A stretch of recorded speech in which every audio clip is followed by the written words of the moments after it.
अस्सलाम वालेकुम, welcome to experiment channel. पिछले वीडियो लेक्चर में हमने फर्टिलाइजर्स को टॉपिक डिस्कस किया। आज जो हम टॉपिक डिस्कस करेंगे वो है लेज़र।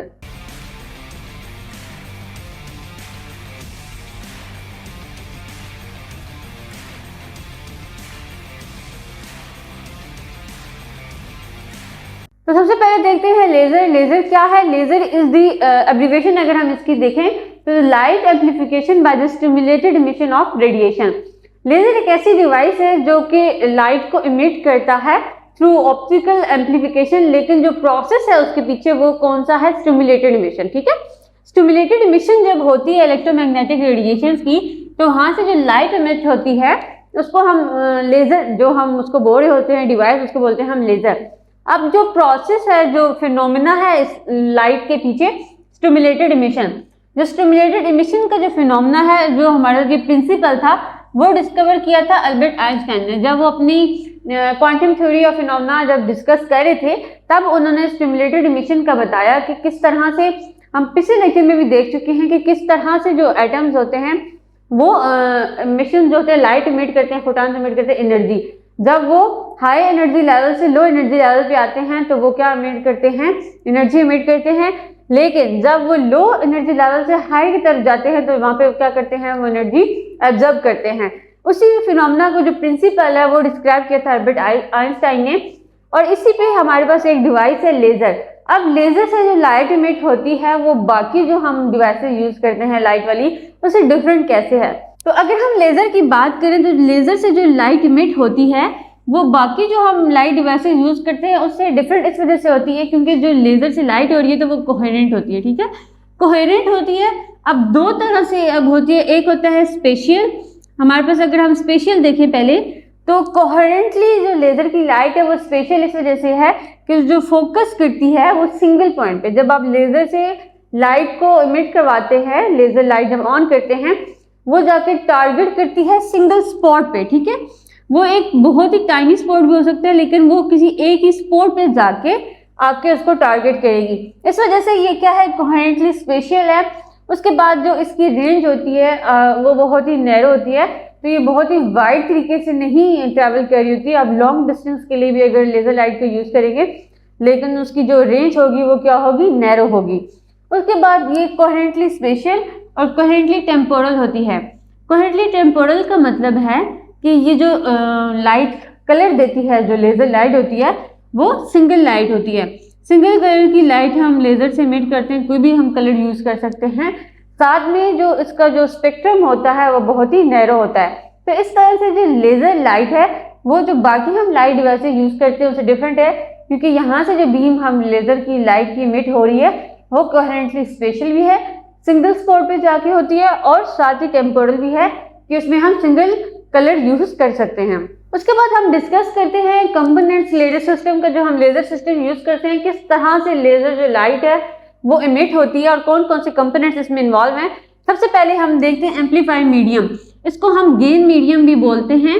ये जो मीडियम हम यूज करते हैं, ये जो लाइट होती है उसको क्या करती है? एम्पलीफाई करती है। और जो वेवलेंथ होती है जो इमिट होगी लेज़र से, वो भी डिपेंड करती है उसके गेन मीडियम पे या एम्पलीफाइड मीडियम पे। अब बात यह है कि जो गेन मीडियम है वो हमारे पास गैस भी हो सकता है, लिक्विड भी हो सकता है और सॉलिड भी। ये मीडियम तीनों स्टेट में हम यूज कर सकते हैं, अगर वो गैस, लिक्विड या सॉलिड हो। उसके बाद नेक्स्ट हमारे पास क्या है? सोर्स। एनर्जी का जो सोर्स है वो हमारे पास क्या है? एक्सटर्नल सोर्स है। एनर्जी का आउटपुट हम करते हैं, वो हम प्रोवाइड कर सकते हैं बाय ऑप्टिकल पंपिंग। ठीक है, हमारे पास एनर्जी सोर्स भी हो गया। उसके बाद हमारे पास मीडियम हो गया। उसके बाद हमारे पास दो मिरर्स होते हैं। एक हमारे पास टोटल रिफ्लेक्टर होता है, जैसे हम हाईली रिफ्लेक्टिव बोलते हैं, और एक हमारे पास क्या है?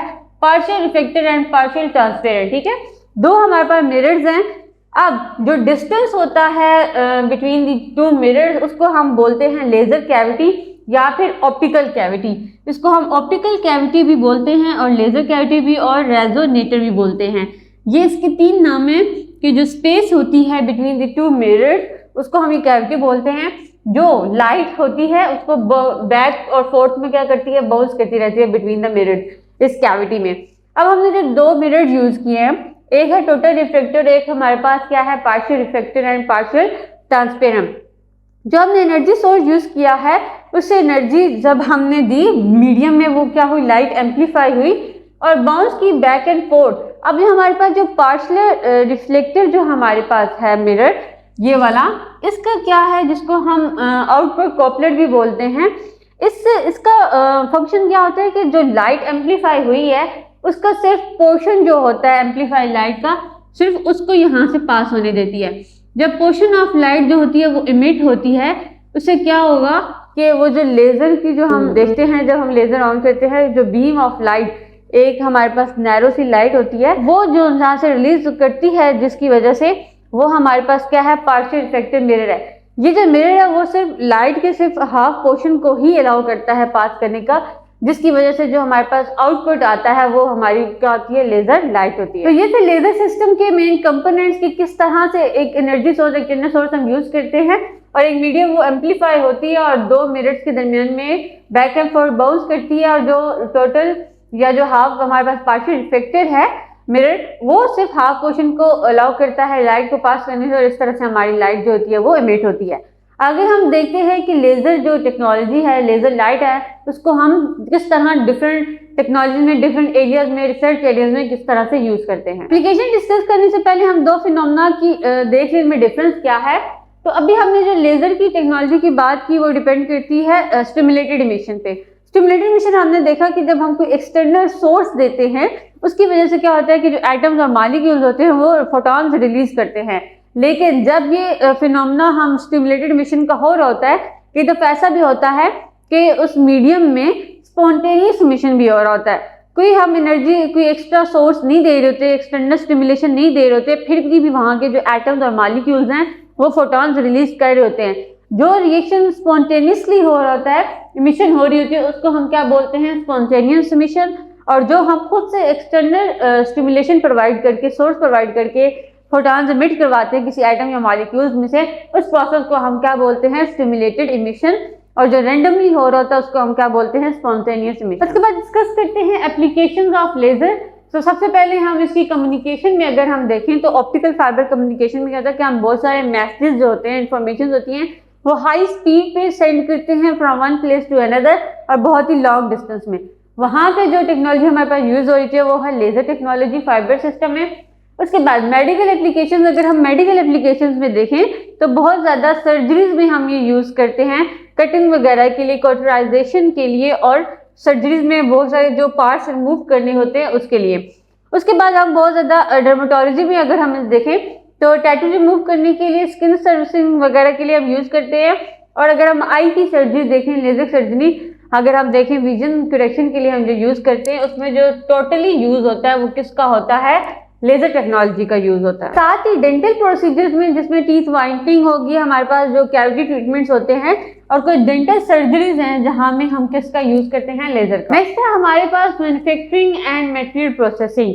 किस तरह से हम लेजर टेक्नोलॉजी को यूज करके मेटल्स को, प्लास्टिक्स को वगैरह को कट करते हैं, और हम वेल्डिंग में, मशीन मैन्युफैक्चरिंग में भी हम लेजर्स को यूज करते हैं। और लेजर मार्किंग के लिए लेजर को हम यूज करते हैं मार्क करने के लिए, कोई अल्फाबेट्स मार्क करने के लिए, या तो ब्रांडिंग के लिए, या फिर उसके आइडेंटिफिकेशन के लिए। नेक्स्ट है हमारे पास रिसर्च एंड साइंटिफिक एप्लीकेशन। किस तरह से साइंटिफिकली हम लेजर को यूज करते हैं टेक्नोलॉजी में। पहले हमारे पास क्या, स्पेक्ट्रोस्कोपी।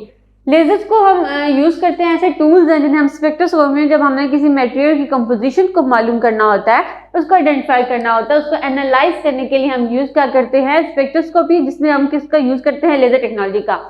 नेक्स्ट हमारे पास क्या है, होलोग्राफी। होलोग्राफी में क्या होता है कि आप 3D जो इमेज बनाते हैं किसी भी ऑब्जेक्ट की, ह्यूमन की, उसमें जो हम क्रिएट करते हैं वो इमेज, उसमें हम जो टेक्नोलॉजी का यूज करते हैं वो लेजर टेक्नोलॉजी का यूज करते हैं। नेक्स्ट हमारे पास क्या है, पार्टिकल एक्सेलरेशन। जब भी हमने किसी पार्टिकल्स को एक्सेलरेट करना होता है अपने किसी एक्सपेरिमेंट के लिए, फिजिक्स के एक्सपेरिमेंट्स के लिए, तो वहाँ पे हम लेजर्स का यूज करते हैं। हमारे पास cold atom experiments. Cold atom experiment में क्या होता है कि हम लेजर्स की मदद से एटम्स को कूल करते हैं और मैनिपुलेट करते हैं, जब हमने डिफरेंट क्वांटम जो फिनोमेना होते हैं उनको स्टडी करना होता है। साथ ही हम जो है फ्यूजन रिएक्शन, बहुत सारे जो न्यूक्लियर रिएक्टर्स जो हम यूज करते हैं, न्यूक्लियर फ्यूजन रिएक्शन जो हो रहे हैं, उनको कंट्रोल करने के लिए भी हम इस टेक्नोलॉजी का यूज करते हैं। और अब लेजर का हर जगह यूज हो, लेकिन एंटरटेनमेंट में ना हो ऐसा हो नहीं सकता। तो लेजर जो लाइट्स होते हैं, जो शोज होते हैं, हम जब कोई थीम पार्क वगैरह डिस्प्ले करते हैं, जो कॉन्सर्ट्स होते हैं, उनमें जो हम लाइटनिंग यूज करते हैं उनमें हम लेजर लाइट्स को यूज करते हैं। नेक्स्ट हमारे पास क्या, एनवायरमेंटल सेंसिंग, जिसमें हम एक लेडार सिस्टम है, वो क्या है, लाइट डिटेक्शन एंड रीडिंग। जब हमने किसी चीज को मॉनिटर करना होता है या एनालाइज करना होता है, एप्लीकेशन जो सेंसिंग एप्लीकेशंस होती हैं उनमें यूज करना होता है, तो वहां भी हम किसका यूज करते हैं, लेजर टेक्नोलॉजी। नेक्स्ट हम इसकी एप्लीकेशन देखते हैं, तो इसकी है डिफेंस एंड सिक्योरिटी। किस तरह से ये मिलिट्री लेवल पे हमें डिफेंस सिक्योरिटी में देता है, तो हमारे पास क्या है, पहला लेजर रेंज फाइंडर। तो मिलिट्री में जब हम यूज करते हैं तो मिलिट्री में डिस्टेंस, जो एक्यूरेटली डिस्टेंस को मेजर करना होता है, वहां पे हम इसे यूज करते हैं। और दूसरा हमारा क्या है, laser guidance system. Guidance system ये है कि हमारे स्मार्ट बम और जो मिसाइल्स होते हैं उनको गाइड करने के लिए जो हम लेजर बीम यूज करते हैं वो हमारे पास क्या है, लेजर्स के हैं। उसके बाद क्या है, बारकोड स्कैनिंग। बारकोड स्कैनिंग में हम जब लेजर की टेक्नोलॉजी को यूज करते हैं तो वहां पे क्या होता है कि क्विक आइडेंटिफिकेशन के लिए या जो करेक्ट आइडेंटिफिकेशन है किसी भी प्रोडक्ट की, तो उसको में यूज करने के लिए हम लेजर टेक्नोलॉजी का यूज करते हैं। तो ये थी लेजर की एप्लीकेशन। जिस तरह हमने देखा कि लेजर्स को किस तरह से हम डिफरेंट एरियाज में यूज कर सकते हैं, अगर हम साइंटिफिक रिसर्च कर रहे हैं या फिर हम उसे डिफेंस में यूज कर रहे हैं, बॉर्ड कटिंग के लिए यूज करिए, एंटरटेनमेंट के लिए यूज करिए, एनवायरमेंटल सेंसिंग के लिए। तो इस तरह से लेजर की हर एक एरिया में अपनी एक एप्लीकेशन है। हमारा आज के लेक्चर में हमने लेजर्स के बारे में पढ़ा कि किस तरह से लेजर लाइट जो है वो बाकी लाइट से डिफरेंट है अपनी प्रॉपर्टीज पे, और उसकी डिफरेंट एप्लीकेशंस क्या है। आप हमें फेसबुक के पेज पे फॉलो भी कर सकते हैं और व्हाट्सएप का ग्रुप भी ज्वाइन कर सकते हैं, जिसका नंबर आपको डिस्क्रिप्शन बॉक्स में मिल जाएगा।